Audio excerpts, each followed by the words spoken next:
Tidak semua orang perlu menyimpan emas. Ada individu yang lebih sesuai menabung dalam tabung haji atau ASB bergantung kepada keperluan dan disiplin kewangan masing-masing. Namun terdapat 3 golongan yang mendapat manfaat yang besar daripada menyimpan emas.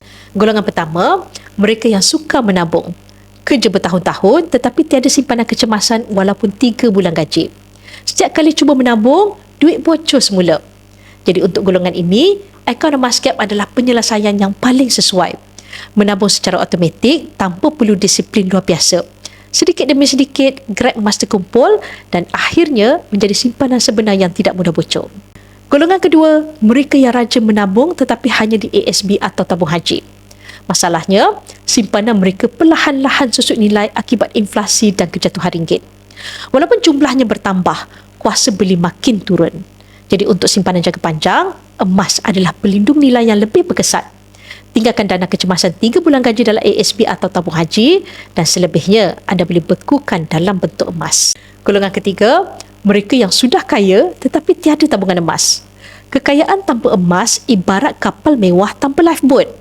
Kapal besar sekalipun berisiko karam apabila ribut datang. Dalam dunia sebenar, risiko pembekuan akaun, krisis ekonomi atau inflasi melampau boleh menenggelamkan kekayaan dalam sekelip mata. Emas menjadi pelampung keselamatan yang menyelamatkan kekayaan keluarga.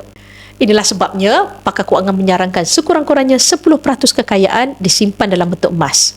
Sebagai penanda aras, 1 kilogram emas bagi setiap keluarga sudah cukup sebagai lifeboat atau insurans kekayaan.